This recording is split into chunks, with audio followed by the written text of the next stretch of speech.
Trump का अमेरिकी सैनिकों को कौन सा आदेश कि पीएम मोदी को भी पाकिस्तान को ठोकने का मौका मिल गया, अब इसके बारे में बताता हूं। डोनाल्ड ट्रंप ने वेनेजुएला पर हमला करके जिस तरह वहां के राष्ट्रपति को कैप्चर किया, उसे दुनिया के कई देशों के लिए एक मैसेज के तौर पर देखा जा रहा है।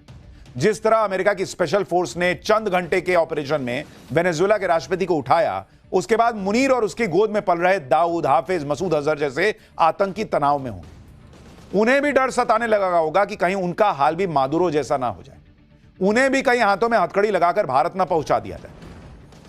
और वेनेजुएला में ट्रंप के ऑपरेशन के बाद पाकिस्तान के लोग भी मान चुके हैं कि जिस तरह अमेरिका ने वेनेजुएला पर बारूद बरसाया, उसी तरह के हालात आने वाले वक्त में पाकिस्तान में भी देखने को मिल सकते हैं।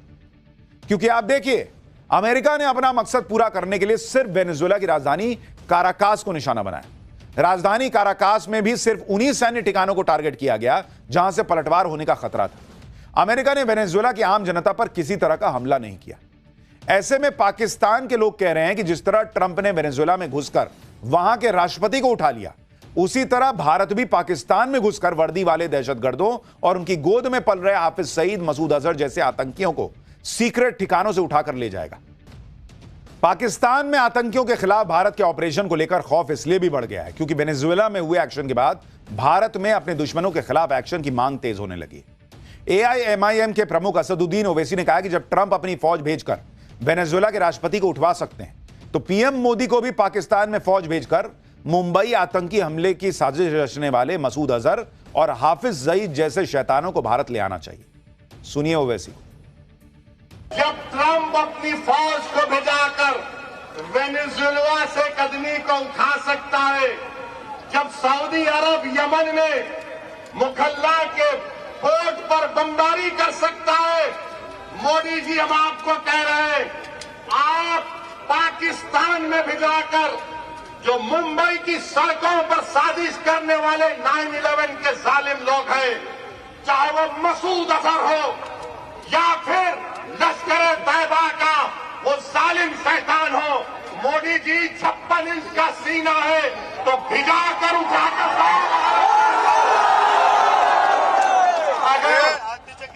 अगर ट्रंप कर सकता है तो क्या आप समझे? अरे जब ट्रंप कर सकता है तो आपको भी करना पड़ेगा। ओवैसी तो ट्रंप के ऑपरेशन वेनेजुएला के बाद पाकिस्तान के खिलाफ एक्शन की मांग उठा रहे हैं, लेकिन मुनीर को शायद पहले ही इस तरह की कार्रवाई का अंदेशा हो चुका है, इसलिए उसने पहले ही भारत के एक्शन के डर से अपनी सिक्योरिटी टाइट करवा ली। और पाठशाला में हम आपको इसके बारे में विस्तार से बता चुके हैं कि कैसे मुनीर इन दिनों 24 घंटे बुलेट प्रूफ जैकेट पहनकर घूम रहा है। चाहे घर में हो, विदेश में हो, मुनीर हर जगह बुलेट प्रूफ जैकेट ही पहनकर जाता है। और वेनेजुएला में ट्रंप के ऑपरेशन के बाद से तो मुनीर का बीपी और हाई हो गया होगा, क्योंकि लोग ट्रंप के ऑपरेशन वेनेजुएला को पीएम मोदी के ऑपरेशन सिंदूर से कनेक्ट करने लगे। ऑपरेशन सिंदूर में भारत की सेना ने भी पाकिस्तान के खिलाफ कोई ट्रेडिशनल वॉर नहीं छेड़ी थी। पाकिस्तान में सिर्फ आतंकियों के ठिकानों को निशाना बनाया गया था, आम लोगों पर किसी तरह के हमले नहीं किए गए थे। कहा जा रहा है कि अमेरिका ने वेनेजुएला में उन सैन्य ठिकानों को निशाना बनाया जहां से पलटवार की आशंका थी। वेनेजुएला में उतरने से पहले ही अमेरिकी सेना ने एयर पावर स्टेल्थ टेक्नोलॉजी और इंटेलिजेंस के दम पर दुश्मन को जवाब देने लायक ही नहीं छोड़ा।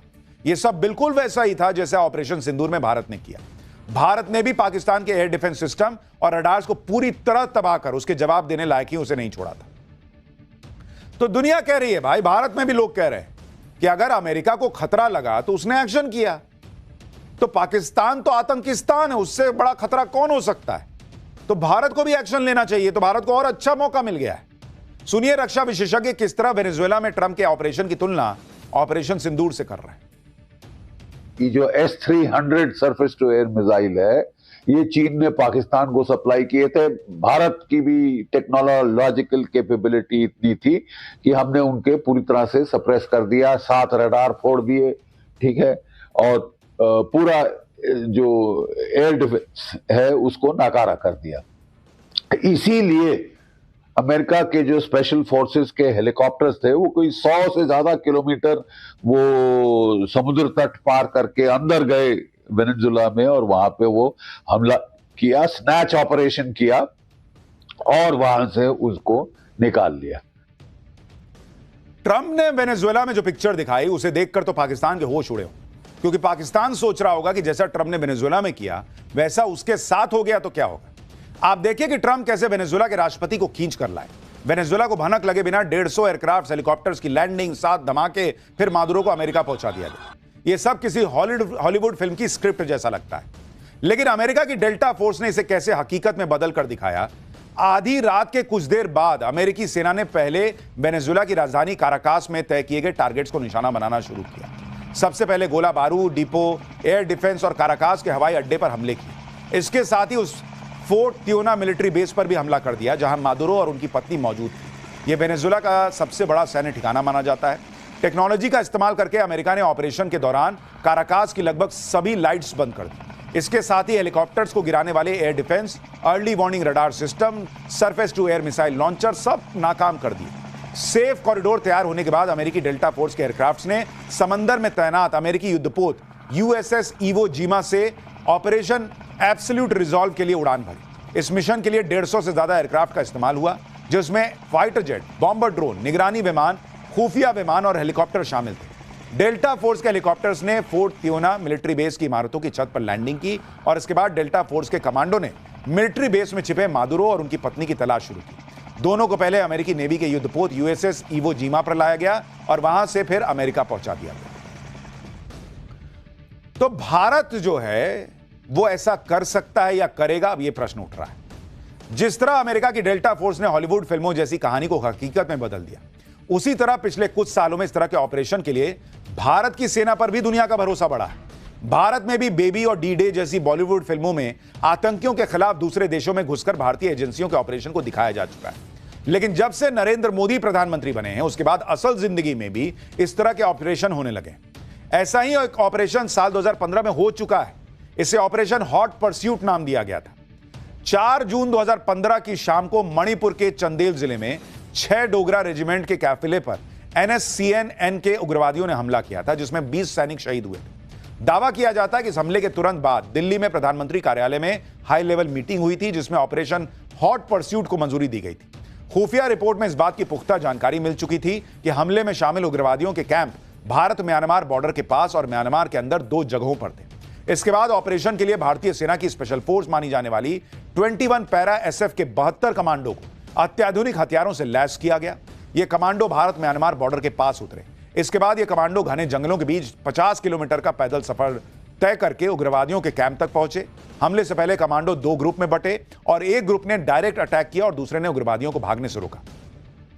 पूरा ऑपरेशन कहा जाता है कि 40 मिनट में खत्म हो गया था, जिसमें 38 उग्रवादी मारे गए और 7 घायल हुए। ऑपरेशन के दौरान मदद के लिए भारतीय वायुसेना के MI-17 हेलीकॉप्टर स्टैंड बाय पर रखे गए थे, ताकि जरूरत पड़ने पर सभी कमांडोज को निकाला जा सके। ऑपरेशन के बाद भारत ने म्यांमार की सरकार को इसकी जानकारी भी दी थी। इस ऑपरेशन का असर यह हुआ कि म्यांमार की सीमा से होने वाले उग्रवादी हमले करीब करीब खत्म हो गए। और कौन भूल सकता है कि भारत ने जिस तरीके से सर्जिकल स्ट्राइक की थी अंदर घुसकर, तो भारत कर तो सकता है। भारत के सैनिकों में दम ना हो या कोई कमी हो, ऐसा नहीं है। भारत के सैनिक जबरदस्त हैं boss. For more of such videos, do like, share and subscribe to ET Now Swadesh.